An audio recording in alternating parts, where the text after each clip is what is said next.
Kita sekarang akan bahas tentang menu-menu yang ada di Cortex nantinya ya.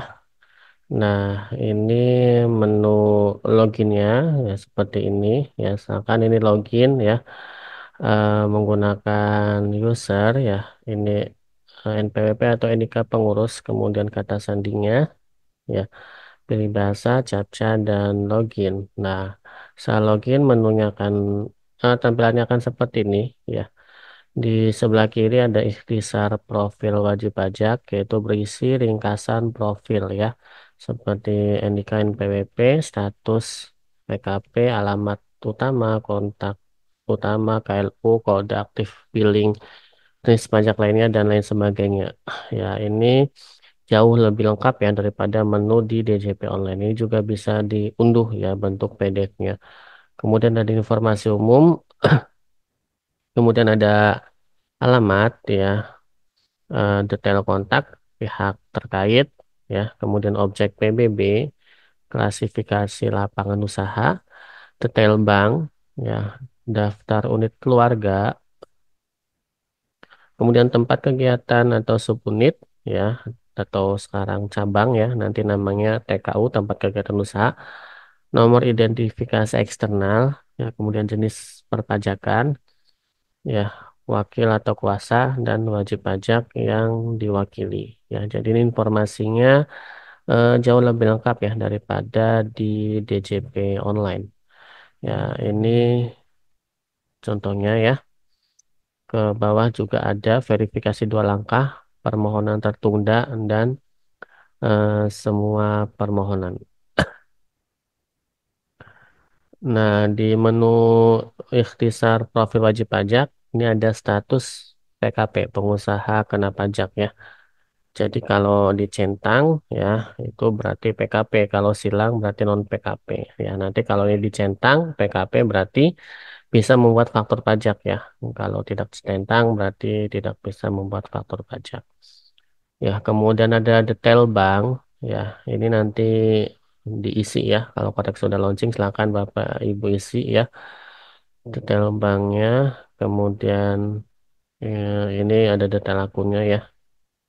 Kemudian KLU, tempat kegiatan klasifikasi lapangan usaha.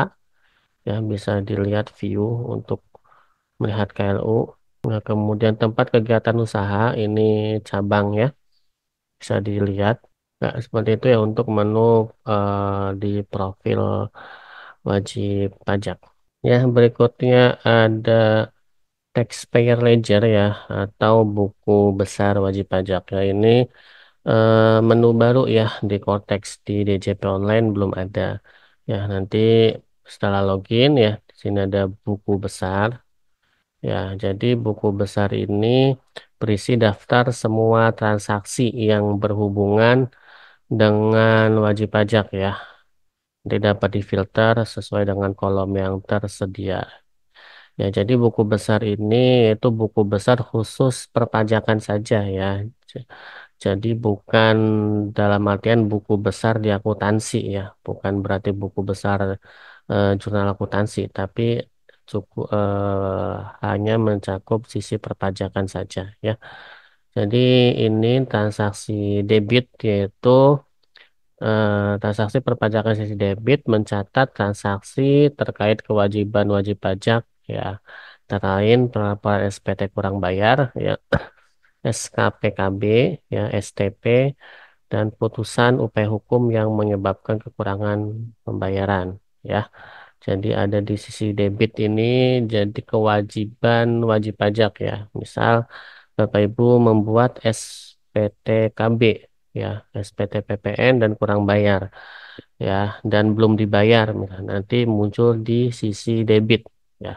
Kemudian sisi kredit yaitu menggambarkan hak yang dimiliki ya, atau telah dilakukan wajib pajak ya, seperti pembayaran atas SPT kurang bayar, pembayaran deposit ya, SPT lebih bayar, SKPLB, SKP PKP, SKPIB, dan putusan upaya hukum yang menyebabkan lebih bayar ya. Jadi kredit ini intinya kewajiban yang sudah dilakukan ya, Misal SKP SPT kurang bayar sudah dibayar nanti muncul di kredit ya. Dan hak wajib pajak ya. Misal wajib pajak naruh deposit nanti muncul juga di kredit atau ada SKP lebih bayar ya SKPLB ya atau surat keputusan pengembalian pendahuluan ya atau surat keputusan pemberian imbalan bunga atau ada upaya hukum ya misal mengajukan gugatan banding keberatan yang mengakibatkan lebih bayar itu muncul di kredit. Nah, ini debit tersisa yaitu kewajiban yang masih harus dibayar ya. Nah, jadi kalau debit dan kredit ini seluruhnya ya, baik yang sudah ataupun yang belum.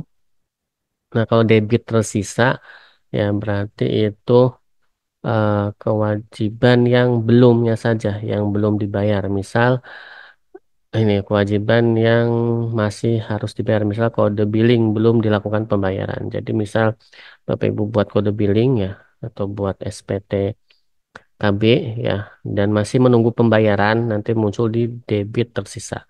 Kemudian kredit tersisa yaitu hak yang tersisa ya, hak yang dimiliki wajib pajak.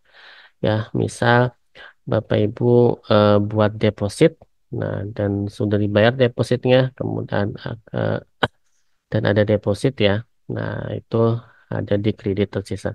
Saldo ini selisih antara debit dan kredit ya. Oke. Seperti itu ya Bapak Ibu untuk buku besar wajib pajak.